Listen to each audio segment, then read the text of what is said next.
In your proposal, you mentioned that you wanted to modernize your production of Spring Awakening. Yes, I did. If you were to modernize it, can you explain the vision a bit further? The vision for modernizing it is more of to get it in connection with a current populace that's going to see it. Instead of it being taking place in the past, we bring it down. We could even bring it into, instead of Germany, we can bring it into America with a few word changes, such as the words. We don't have to change the names or anything like that. Mm-hmm. But using costume choices would be the easiest way to bring it into the modern day, really. Okay. And what kind of costume choices would you make? Well, the characters could be dressed in really informal clothing like I am right now. They could, just how everyone else dresses, we can take different factions of life into it. We can have preppy dress, we can have relaxed dress, really anything that we want. It would really cut down on using our budget on costumes, and we can spend it on other things to improve the show. You mentioned modernizing dialogue. Would it just be switching names, or did you want to do other? We don't have to switch the names. The names is quite unimportant. Or names of places, you said, right? Names of places. Like if I know I know Spring Awakening takes place in Germany, somewhere in Europe, but I don't feel like they really use a lot of words to describe where they are. Yeah. So it wouldn't even be that big of a change. Like we would change if they say Germany, you just change it to the United States. Not that big of a deal. What's your reason behind modernizing this, other than the cost efficiency?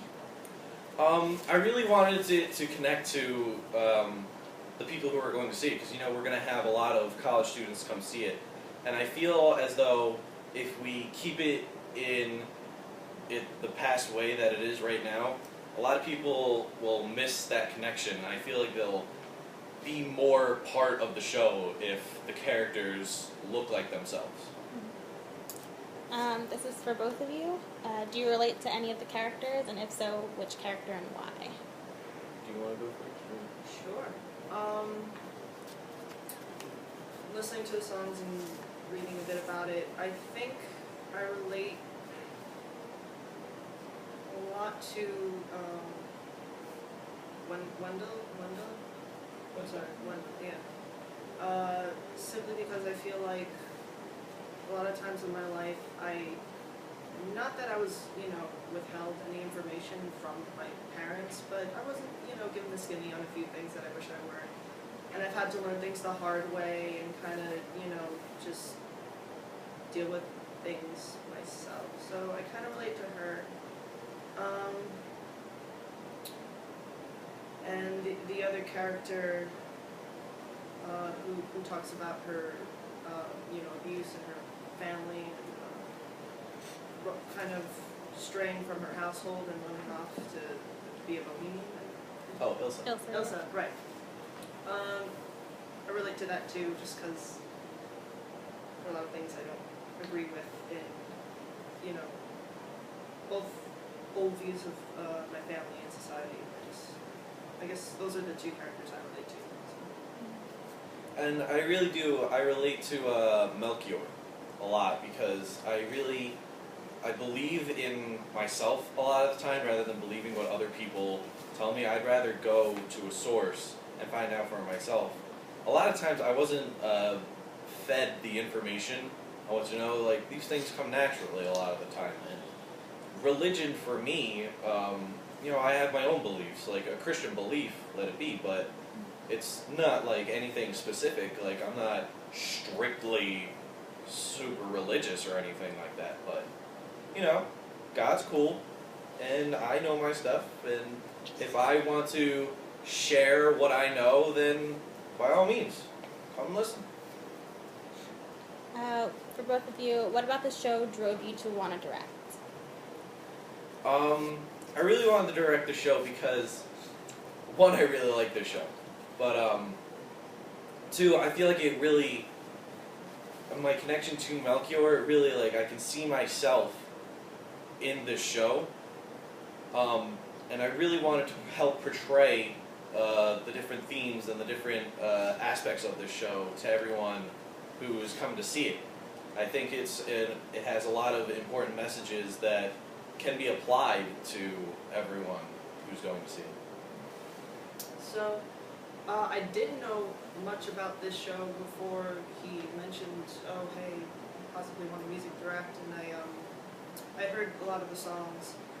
I have never been officially a music director for a show before, and listening to the music, and I just started, picturing everything I would do, and it just like, then I fell in love with the show after envisioning what I would do with it, and things come into life in my head, like, yeah, so I just fell in love with the show in the process of learning about it. Kevin, describe your directorial style. Directorial style. Well, not actually being an official director before, I guess I would describe myself in a leadership role as a mutual respect kind of dealing. In trying to gain respect from the cast and having them listen to you, you can't just keep ordering them around, or else nothing's going to get done. They're just going to get annoyed with you, and it's going to be a bad experience. So you have to give them the mutual respect, and in return, you get the respect, and everybody knows what has to be done, when it has to be done. And I think in more working together, we can get everything done. In a more stricter sense, I'm more of a, if we need to get something done, we need to buckle down and let's get it done. I'm a strict business when I need business to be done. But I love having fun. I love it. But sometimes you gotta get down, you gotta get it done. What would you say is your greatest strength as a director? And note that your greatest weakness will be the next question. So if you want to answer it together, Right. that's fine. Greatest strength as a director. I never really thought of that. I know that you don't really have directing experience, so what do you project and anticipate it being, I guess? Going back to it, I really believe that the whole mutual respect thing, because I'm not older than everybody, so to speak. I'm not an adult, but we're all friends. We all know each other, so we already have this type of respect for each other. Given it's going to take a different direction of respect when it comes to directing, but already I'm pretty sure no one hates me, so that's always a plus. Well, I hate But so in already having that mutual relationship with everybody else and anyone I meet, really, I'm never off-putting. I don't think. Correct me if I'm wrong. I never go out to make someone like uncomfortable or want just to have bad feelings. So I feel as though my greatest strength is being able to give that respect and allow people to have a certain freedom, in which case to have that fun but still be able to buckle down and get things done. What are some of your personal goals as a director? Personal goals. One, have a successful show. Have everybody show up and see it, because I want everybody to see it. Goal number 2, I want all of the themes of the show to really hit everyone. I want all of them to drive home. I want people to share in the dreams of the characters so that they really connect with it. And I want all the lessons learned. And this is a really good show to put on like nowadays because of all of the media coverage of gay rights and all of that. I really want to keep that section in there and allow for people to see what it truly can be, all this great thing of love. And also to put out the ideas of how abuse is real and how it really affects people, and because so many people can relate to it, and not everyone knows that these people are going through this, but you can connect to these people through this show. and I really want to connect to the audience. What are some goals you have for the cast? For the cast, I want them to have fun, of course. That's almost number one priority. I say the number one priority would be to put on a successful show, because of course, as this organization puts on shows, you have to do it successfully, of course.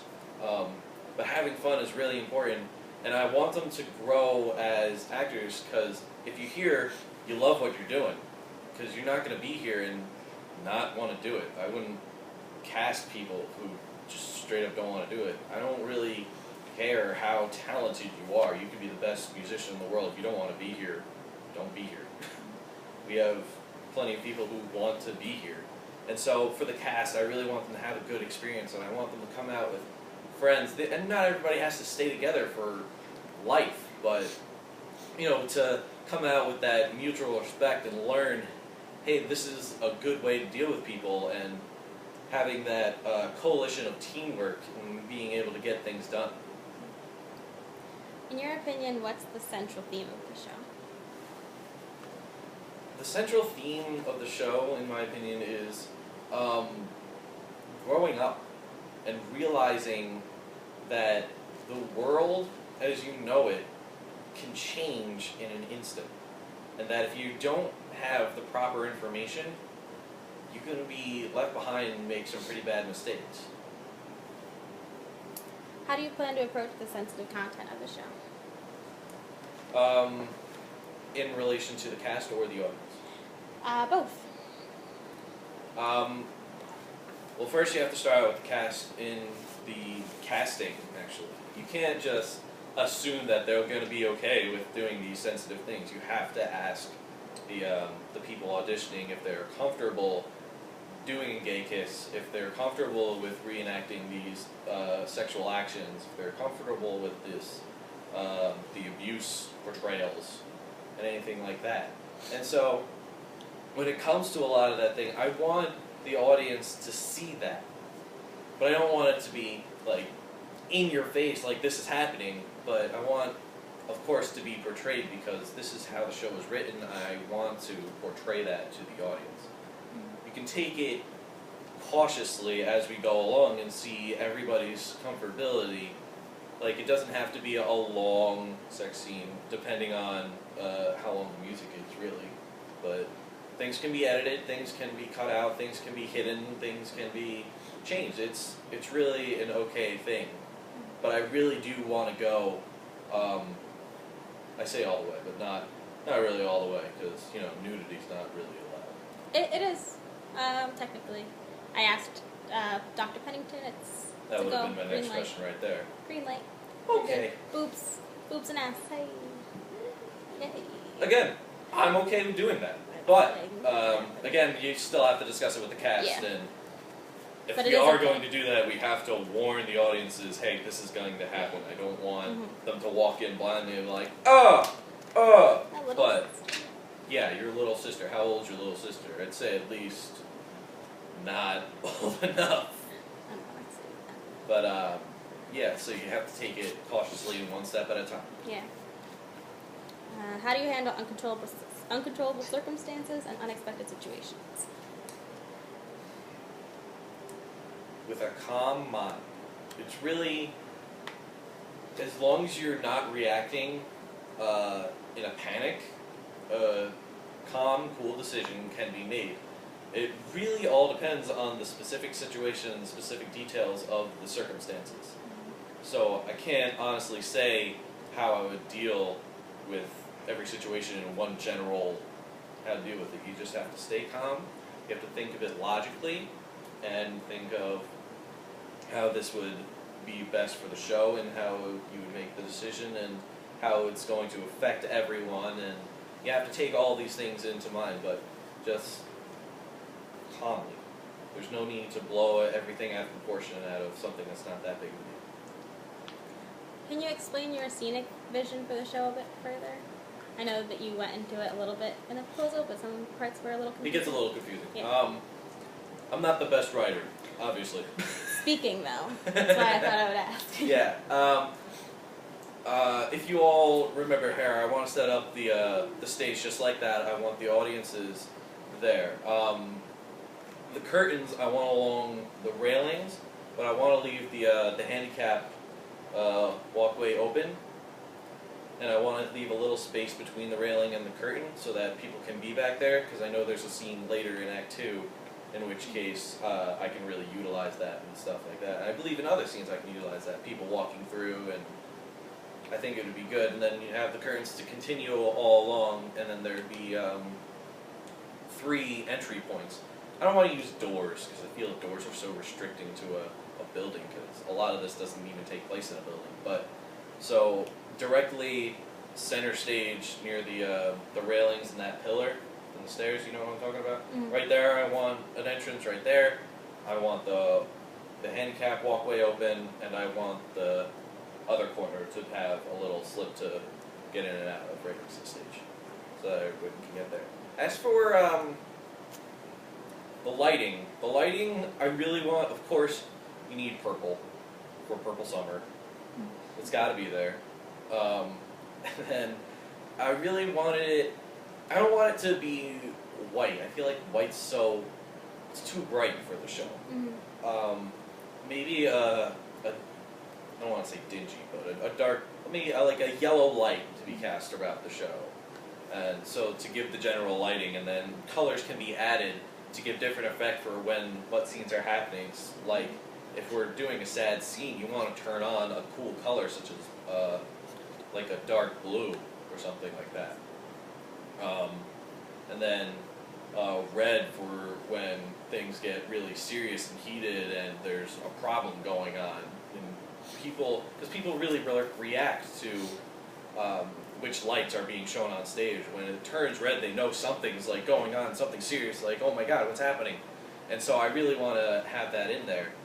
As for set pieces, there's really not a lot of set to be had in this show. There's really only the chairs in the beginning when they're in the classrooms, and they need like a few tabletops, but nothing that can't be done with some acting blocks. And I prefer to use the acting blocks instead of an actual table, because I think a set piece, though it may add to a show, I think in this case I really want people to pay attention to what's going on the stage, and I think the actors will be able to pull the audience's attention more than having a fancy set piece. So if you just cover acting blocks in a cloth, there's your table right there. Do you have anyone in mind for lighting? For lighting? I don't. I know Gina knows how to work it, but I don't know her schedule. I really haven't talked to anyone about lighting, so I am open to any suggestions that eBoard might have. What most excites you about the opportunity to direct this production? That I've never done directing before, and I really want to take on this role, and I want to have it be something that I've done. But really what I'm most excited for is doing this show, because I love this show, and I want it to be the best that it can be, and so I think I can drive it in that direction. If anything, what would you want the audience to learn from having watched the show? What do you want them to take away? Beside everything, I want, I guess if they're going to take one thing, I want them to leave having a sense of self-believing and a goal to strive for learning things for themselves, and not just believe in what they're told, and go out and find the information for themselves instead of waiting on people to spoon-feed them the information. Do you guys have any other questions? Dan, do you have questions? Yeah, you spoke about kind of not so much utilizing the costumes budget and using that towards to make the production better. What exactly did you mean by that? Well, in not using as much money on costumes, we can use it on getting better props and such, because we do need a gun, we do need flowers. In one case, we might if we have enough money, we might be able to build a sort of coffin for, his name is escaping me, it's really bad. For more Morts. right? sports. Morts. And so if we have more money, we can make the coffin really look legit, and we can have the audience feel like, oh my god, I'm at like a funeral it, right now. you're at a funeral and there's not just a box on stage. So we can make things a lot more realistic. Like I said, I'd prefer to use acting blocks for most things, but if we have a good enough budget, like, hey, I'm not against having awesome set pieces. There's just so far and few in between that is necessary. But we can make things work. Alex, this is for you. As for music, what's like your vision that you have for, like, you know, maybe instruments, that kind of stuff? So, something that I noticed in the past with player shows is balance. It's not a great acoustic space, but I feel like there's certain things. For instance, hair. I was dying for a drum set. Just some little like trap set, not very loud, not blaring, but just something to keep a pulse. I think it's something necessary to help unify the band and have the cast, you know, with the band. Instrumentation otherwise, I feel, because I can ask people in the music building, music major, I know a lot of people there, I can get a really good band together, including whatever, you know, he agrees with, cello, trap set, bass guitar, So good. my best friend says really good cello. And I don't necessarily want to do the exact instrumentation that you hear in like the original Broadway recording. Like, I don't want to have it sound exactly like that. I'd like to do some things unique, just so that we can call it our show. But definitely, I want to get the most sound out of that space as I possibly can without it being overbearing, and to unify the group as best as I can. And I think I can do that. To re-clarify, did you say in the proposal that you would want to cast 13, right?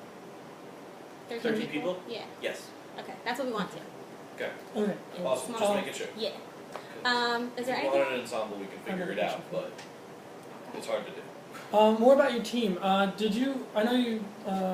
You have Brennan Clare as assistant director, right? Yes, I do. Did you have anyone else in mind for stage manager, or is that another person you need to find? No, it's just another space that needs to be filled. Of course, I'm open to suggestions, but I really do prefer someone that I work really well with. But again, I'm not a hard guy to work with. I'm really open to suggestions. Okay. Was it just the three of you so far that are solidified into Yes. positions? Okay. Was there any other positions you had in mind that you'd want? Like, would you need an assistant music director, or would you need any assistant stage I'd managers? say any assistant music director would be on you if you need help with that. I already have my assistant director, so we do need an assistant music director. Is that what you said? I don't know if we would need one yet. Okay. I think that's something I'll just figure out, like maybe going into It's completely courses. on her. Okay. I would like someone on props, like a prop master. I could use a prop master because there's a lot of props to be used. I don't want them getting lost or anything like that. But that can be tied in with a stage manager. That could be one of his responsibilities. That's okay. And again, any volunteers to help hang up curtains and stuff like that.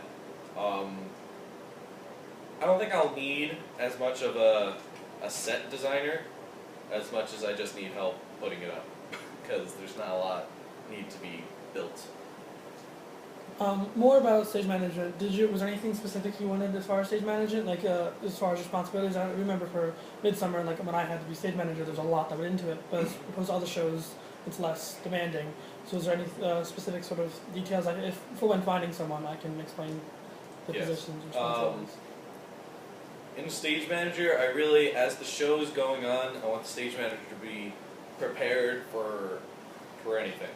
I want the stage manager to be my problem solver. I want them to have suggestions for if something goes wrong, how can we fix it? Like if a table breaks, can we still utilize the table? Can I put something on it and still make it work? I also would like the stage manager to have everyone's numbers and be able to call everybody and make sure everybody's coming to rehearsal and just keep tabs on everybody. Just to not really keep tabs on them, but you know, if they're not around, hey, where are they? Like I want them to keep track of that, and because with such a small cast, it should be a relatively easy job. It's not like we have to contact 20 people. It's 13 should be pretty easy. Just shoot a text out to them all. I should be able to find out what's happening. Otherwise, I can't right now think of any separate responsibilities for the stage manager. I'm sure I can find one or two nitpicky things that I would like them to do, but nothing super hard to do or anything. Yeah, Oh, it's fine. do you have a chance? This is for both of you. How do you measure the success of a show? In multiple ways, I'd say. You measure the success of the show of how many, of course, how many people come to see it, but more importantly, how well you can portray the lessons to the people who do come to see it. If only one person comes to see it, okay, it might happen. Probably not, but it might. But if that one person can walk out with all the lessons learned, success. It's done. And if everybody has a good time and the show goes off without a hitch, hey, there's your success. For me, it's as simple as, did you do everything possible to make it the best that you could? And it doesn't matter if it is, people might walk away saying, oh, I didn't like the show, or I loved it. It's, did you do everything you could? 100%. And if the answer is yes, then yeah. Is there anything else that you want the e-board to know before we make our final decision?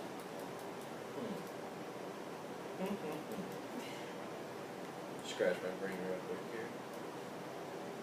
No, I'm pretty sure you got everything covered. Our only other question came from your drum set. It wants to know why you've abandoned it. Because I didn't have a car to put it in. Okay. I will let it We know. may utilize it for the show. if It's you been would like. crying. It's been a little disruptive, but you know, Okay. it's crying. It's so sad. If we don't need it, we can move it. That's fine. Do you have any questions for us? Any questions, comments, concerns? I'm good. Yes, I am a Scorpio. Thank you, guys. That Okay. was bothering me. No, that was. Virgo. Okay. The Virgin. No questions.